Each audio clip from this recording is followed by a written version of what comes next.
Армысыздар, құрметті достар.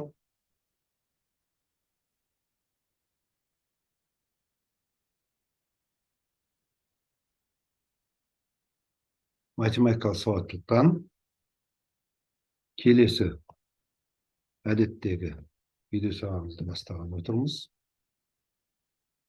Сабағымыздың тақырыбы кубик және көлемді табу. Аралас геометриялық есептер, бірлік клеткаларды пайдалану. Бастайық жұмысымызды.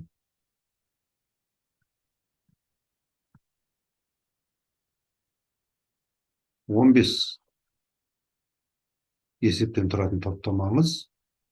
Бүгінгі сабағымыз математикалық сауаттылықтың соңғы сабағы. Бүгінгі сабағымызда осы уақытқа бері жұмыс істеп жатқан iStudy кітабының ұлттық бірыңғай тестілеуге арналған математикалық сауаттылыққа қатысты есептер жинағын бітіреміз. Ары қарай басқа тақырып бойынша жұмыс істейміз, Құдай қаласа, амандық болса. Бастайық бірінші есебімізден. Суреттегі қораптың ішіне қыры 5 болатын неше кубик сияды дейді. Бұл жерге 3 сияды, бұл жерге 10 сияды, бұл жерге 8 сияды. 8 сияды, 3 сияды, 10 сияды. 8 көбейту 3 көбейту 10. 24, 10 көбейтсек 240. Болды, бұл есебіміз шықты. Ары қарай келесі есебімізді көрейік. АБС үшбұрышының ауданын табыңыз. Мұндағы бір шаршының ауданы 1-ге тең дейді. Енді былай етеміз. А нүктесінен және мына С нүктесі жатқан бағанның бойынан Б нүктесінен өзара параллель сүрлер жүргіземіз. Олардың қиылысу нүктелерін Е, Ф, Д деп белгілейміз. Сонда бізде бір қабырғасының ұзындығы 5-ке тең, екінші қабырғасының ұзындығы 6-ға тең тіктөртбұрыш пайда болды. Осы тіктөртбұрыштың ауданынан бір үшбұрыштың ауданын, тікбұрышты үшбұрыштың, екінші тікбұрышты ауданын, үшінші тікбұрышты үшбұрыштың ауданын шегеріп тастайтын болсақ, мына біздің боялған АБС үшбұрышымыздың ауданы шығады. Яғни, міне жаңағы айтқандай 5 көбейту 6, мына тіктөртбұрыштың ауданы, онан 60 табып жатырмыз үшбұрыштардың ауданы. Енді үшбұрыштың тікбұрышты үшбұрыштың ауданы оның катеттерінің жарым көбейтіндісіне тең екенін білеміз. Мынау 3, бұл 6 көбейту 2-ге бөлдік. Бұл 2, мұнымыз 5 көбейту 2-ге бөлдік. Мұнымыз 5, мұнымыз 1 көбейтіп 2-ге бөлдік.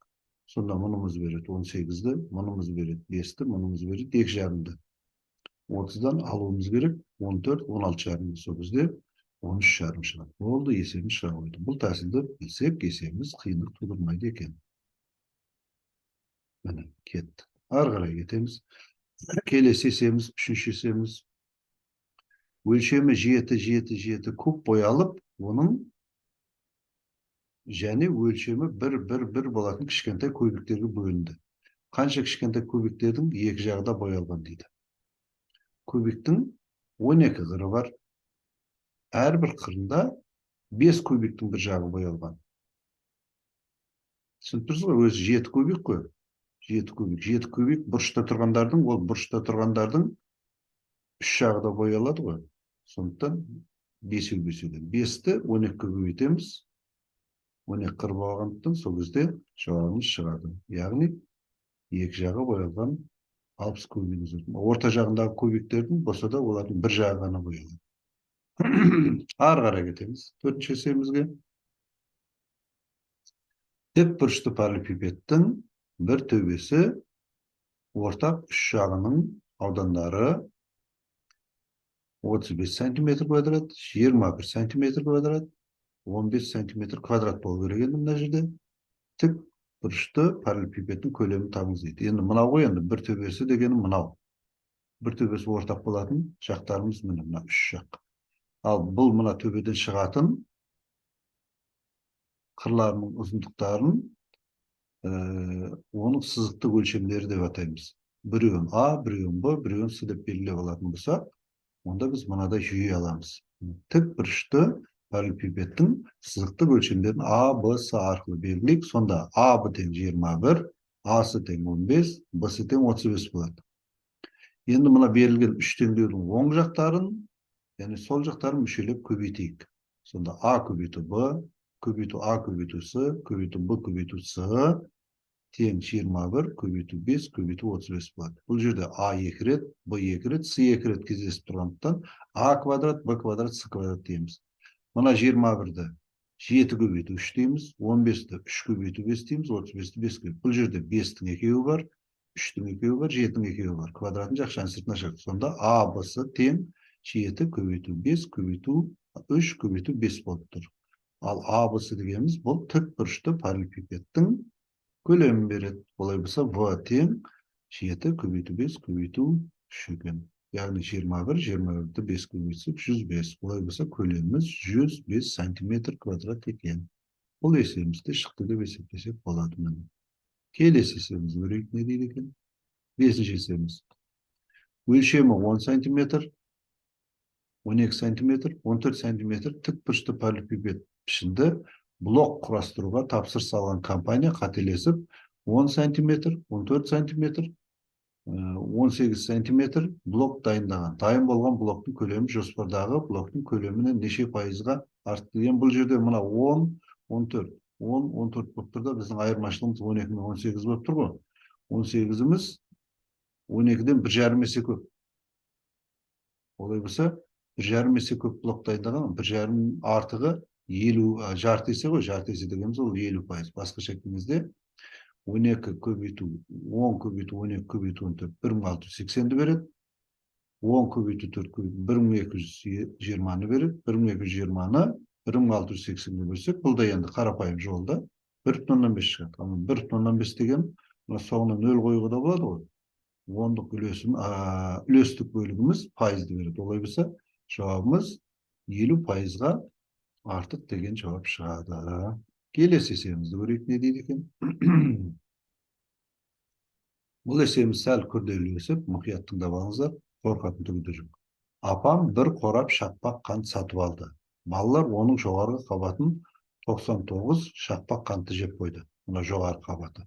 99 деген сөз, ол 9 көбейту 11 деген сөз. Олай болса, бір тікбұрышты паралелепипед онда, бір сызықты өлшемі 9, екінші сызықты өлшемі 11 дегенді білдіріп тұр. Бұлар одан кейін 44 шақпақ қантты жеді дейді. 44 деген сөз бұл жағым 11, мына жағым 4 деген сөз ғой. Жоғарғы жағын жеп қойғаннан кейін, жоғарғы бір қабатты жеп қойғаннан кейін 4 болады. А жалпы жемей тұрған кезде 5 өтті деген сөз. Мына жақта бір қабатын жеп қойғасын 9 өтті, 8 қалды. Соңында олар алдың қабатты да бітірді. Алдың қабат дегеніміз қалған бөлігі ғой енді. Ал бұл қабаттың бір қатарында 8 қант барда бағанымыз 4. 8 көбейту 4 болады да жегеніміз. Сонда алғашқы кезде еді 5 көбейту 9 көбейту 11. Ол түсінікті ғой. 9, 11, 5 еді. Одан алдық 99-ды жаңағы бірінші жеген. Онан кейін алдық. Мына жағымыз 4 көбейту 11, 44 еді, оны алдық. Ең соңында алдық 4 көбейту 8, 32-ні алдық. Сол кезде жауабымыз 320 болады екен. Мұны өздеріңіз есептей аласыздар ғой, есептеуін уақыт бөлмей ақ қояйық. Сонда біздің жауабымыз Д жауабы 320 болады екен. Осы есепті қайта-қайта көріп шықсаңыздар болады.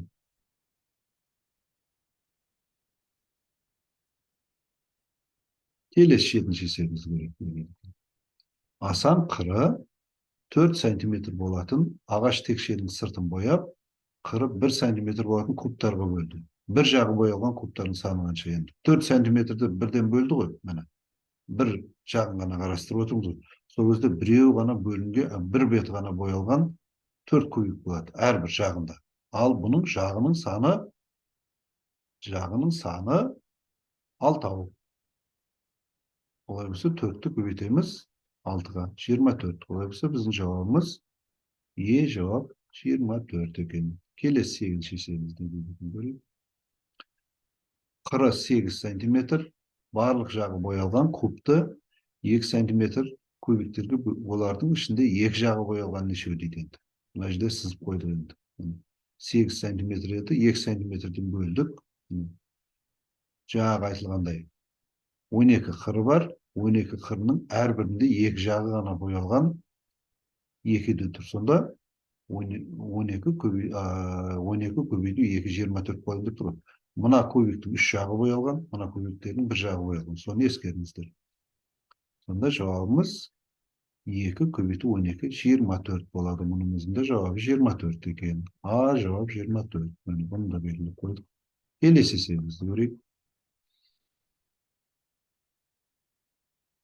Көпбұрыш тәрізді алаңның периметрі 112 метр.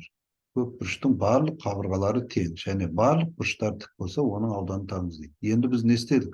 Бұл есеп шешу үшін мына берілген көпбұрышымызды бөліктерге бөлдік. Мына жерде 1 кубик бар, бұл жерде 3 кубик, бұл жерде 5 кубик, бұл жерде 7 кубик. Кубик емес, кешіріңіз, шаршы. Бірлік шаршы.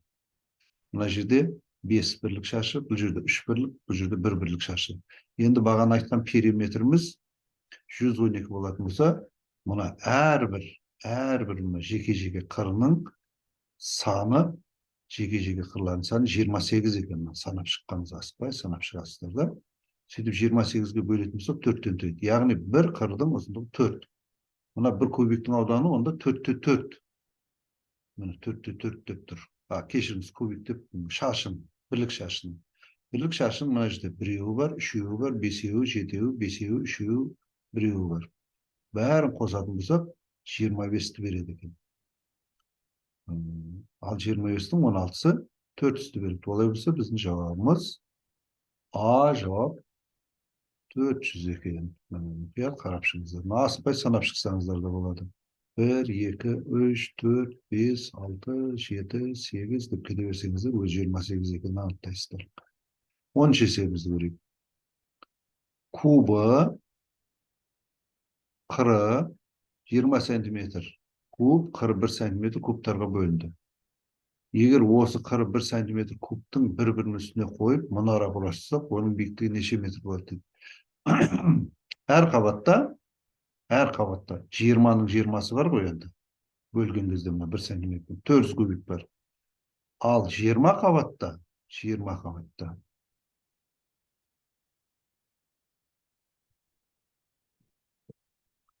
400 көбейту 20 болады. Яғни 8000 кубик болады. Ал 8000 кубиктің биіктігі 1 сантиметр болса, 8000 сантиметр болады. 8000 сантиметр дегеніміз 80 метр дегенім. Оны білесіздер, оны уақыт бөлмей қояды. Мұны есебіміз шықты. 11-ші есебімізге көшейік. Қыры 1 сантиметр 40 кішкене кубик берілді. Оларды қолданып мүмкіндігінше үлкен куб құрастырды дейді. Қанша кішкене кубик қалып қойды дейді. Енді кубиктің әрбір жағы квадрат болып керек қой. Ал квадрат болу үшін ұзындығы мен ені бірдей болу керек. Олай болса, ол әр жағының, шаршы пішінді әр жағының 4 кубигі болу керек. 2-де 2. 3-те 3-ті қоя алмаймыз. 2-де 2, 4 кубик кетеді. 4 кубиктің тағы 4-еуі бар, сонда 16 кубик болады. 4 кубиктен 4 қабат түсті ғой. Ал 40 өз барлығым 40 кубик берілді. 40 кубиктің 16 кубик десек, 24 кубик деген жауабымыз шығып тұр. Міне олай болса, жауабымыз 24 кубик пайдаланылмай қалады екен. Енді соңында түсініктеме бар. Әр қабатта 3 кубиктен болуы мүмкін емес. Неге мүмкін емес? 3-ті 3-ке көбейтсек 9 кубик болады. Ал 9 қабатта 9 кубиктен 81 кубик болу керек. Ал бізге бар берілгені 40 кубик берілген. Олай болса, жауабымыз 24. 12-ші есебімізді көрейік. Бұл есебіміз енді қиын есепке жатпайды. Егер суретте көрсетілген ашылған қорап жинасақ, онда тік төртбұрышты қорап болады. Бұл қораптың көлемі қандай? 1 қыры 6, 1 қыры 3, 1 қыры 4 болатын кубик пайда болады. 6 көбейту 3 көбейту 4. 3 көбейту 6 көбейту 4. 24, 24 3-ке көбейтсек 78 сантиметр квадрат болады. Бұл есебіміз шыға салды. Жауап екен. Қиын есепке жатпайды екен, 13-ші есебімізді көрейік. Бұл есебіміздің енді шарты анық емес, сонда да жазып кеттік. Бірдей материалдан қырларының ұзындығы 4 см және 5 см болатын куб әзірлеген. А және Б бағандарын салыстырыңыз. Енді қырының ұзындығы 4 см болса, көлемі 4-тің кубы болды. 64 см болды. Ал тығыздық массаның көлемге қатынасы, массамыз 98 грамм деп тұр. 98 граммды бөлдік 64-ке, 2-ке қысқарды, 49/32 болды.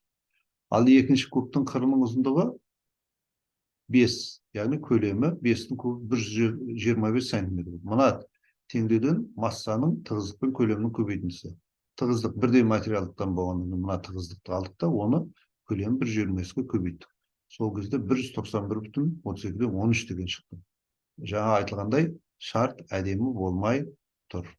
Сондықтан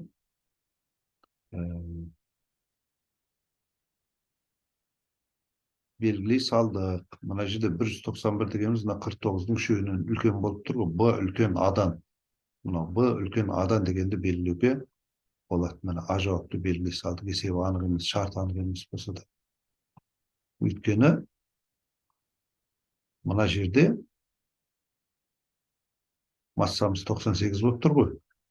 Мына жерде массамыз одан көп болып тұр дедік та, сөйтіп белгілей салдық. Одан басқа жол жоқ.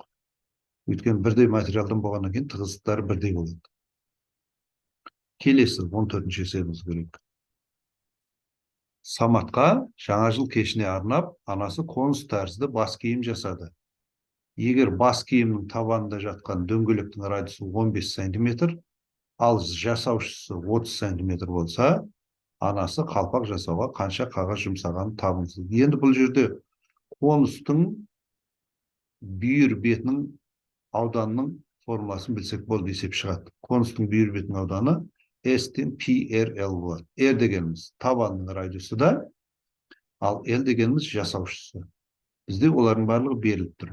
30 бар, 15 бар, пи дегенді 3 деп жазып қойған. Көбейтеміз, 1350 см квадрат деген жауапты ала салдық. Бұл есепті қиындық тудырмайды шығару, бірақ бұл есепті шығара білу үшін конустың бүйір бетінің ауданының формуласын білуіміз керек. Келесі 15-ші соңғы есебіміз. Ұзындығы 52 см, ені 28 см, биіктігі 4 см, қорапқа 3 куб салынды. Міне 3 куб салынып тұр. Осы қорап толтыру үшін қанша куб салыну керек? Енді мына 52-ні 3-ке бөлеміз, 28-ді 3-ке бөлеміз. 4 см-ден кешіріңіз, 4-ке бөлеміз. Мұнда 7 болады, мұнда 14 болады. Сонда 52-ні кешіріңіз, 52-ні 4-ке бөлсек 13 болады, 13 болады, 7 болады. 13 7-ге бөлсек 91. Яғни мына қорапқа барлығы 91 кубик салынады екен. Ал бізде 3 кубик салынып қойған. 91-ден 3 аламыз, 88 кубик салу керек екен толтыру үшін. Олай болса біздің жауабымыз Б жауап 88 екен. Міне құрметті оқушылар, бүгінгі топтамамыз біріншіден, екіншіден жалпы